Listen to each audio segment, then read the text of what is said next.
Kancil mencuri timun. Pagi yang cerah, matahari bersinar dengan indahnya. Pak Tani berangkat ke ladang dengan riang gembira sembari memanggul pacul.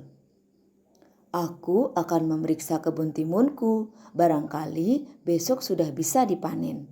Demikian gumam Pak Tani. Tetapi sesampainya di kebun timun, alangkah kagetnya Pak Tani. Buah timun di kebunnya banyak yang rusak. Aduh, siapa yang merusak kebun timunku ini? Mengapa harus dirusak? Kalau mau ambil boleh saja. Tinggal ambil, aku kan bukan petani yang pelit. Dengan hati muram, Pak Tani pulang ke rumah. Ia menduga-duga hewan apakah yang suka mentimun. Pasti si kancil, gumam Pak Tani. Pak Tani mencari akal untuk menjebak kancil, lalu ia membuat orang-orangan yang diberi perekat sangat kuat.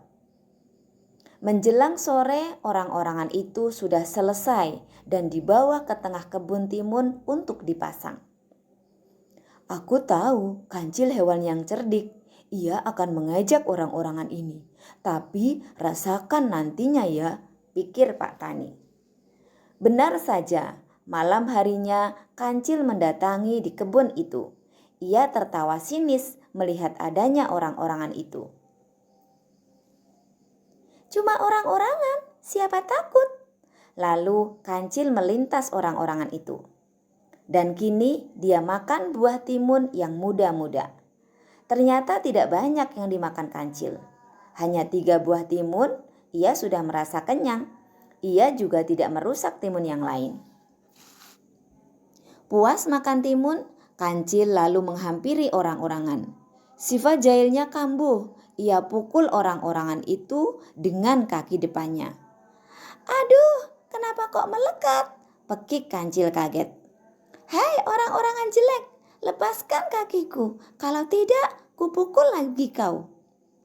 Tentu saja orang-orangan itu hanya diam saja. Kancil memukul kaki depannya yang satu lagi. Plak, kini kedua kaki depannya melekat erat di baju orang-orangan. Perekat yang dipasang di baju orang-orangan sangat kuat. Kancil tak bisa melepaskan diri. Semalaman ia menangis. Pagi harinya Pak Tani datang membawa pentung. Ini dia biang keroknya. Kutangkap kau. Cil, kau boleh makan timunku, tapi jangan kau rusak buah yang lain. Ampun Pak Tani, bukan aku yang merusak timunmu. Aku cuma memakan 2 atau 3 buah saja kok. Pak Tani tak percaya omongan kancil. Ia ikat leher si kancil dan diseret pulang ke rumah. Di rumah Pak Tani, kancil diletakkan di dalam kurungan ayam. Batu ini cukup berat, tak mungkin kau bisa meloloskan diri. Aku akan pergi ke pasar untuk beli bumbu sate. Ampun Pak Tani, aku jangan disate, rengek si kancil. Pak Tani pergi ke pasar. Pada saat itu ada seekor guguk mendatangi kurungan si kancil. Cil, kenapa kau dikurung begitu? Tanya si guguk. Loh, apa kau tidak tahu, Guk? Kancil balas bertanya. Katakan, ada apa, Cil? Begini, Guk, aku ini akan diambil menantu oleh Pak Tani. Makanya sekarang Pak Tani pergi ke pasar untuk membelikan baju dan makanan yang lezat-lezat untukku. Wah, kau gak pantas, Cil. Tubuhmu kan kecil. Lebih baik aku saja yang menggantikanmu menjadi menantu Pak Tani. Kok enak. Sudah sana pergilah, Guk. Guguk tiba-tiba mengerang marah. Cil, kalau kau tak mau kugantikan, sekarang juga batu di atas kurungan akan kudorong dan lehermu akan kugigit sampai putus. Wah, jangan begitu dong. Mau apa tidak?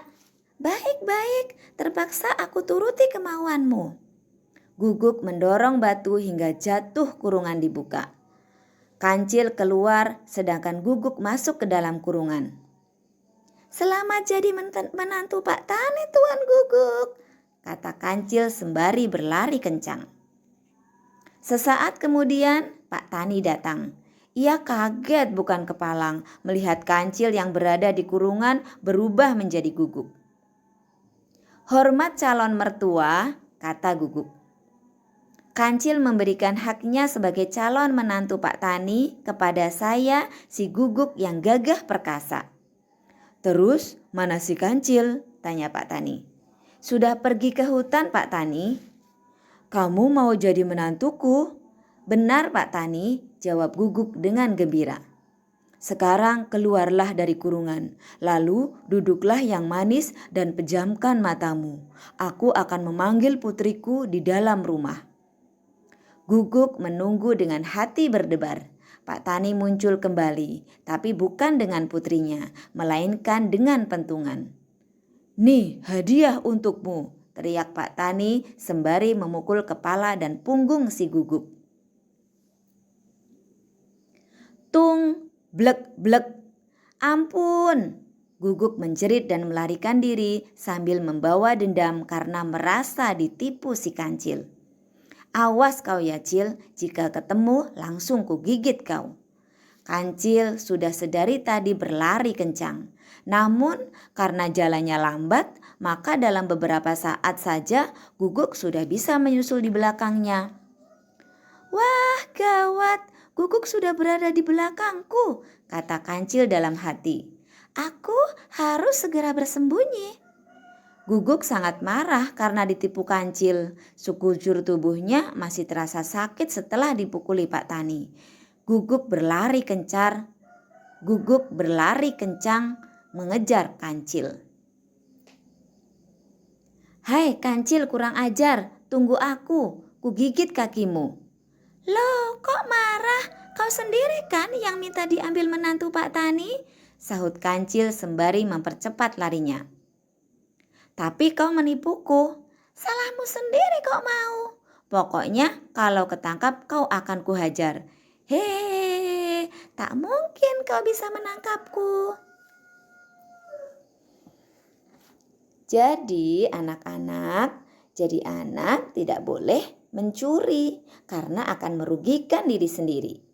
Dan jadi anak tidak boleh sombong dan tidak boleh merasa kuat dengan yang lain. Selamat bobo. Semoga mimpi indah.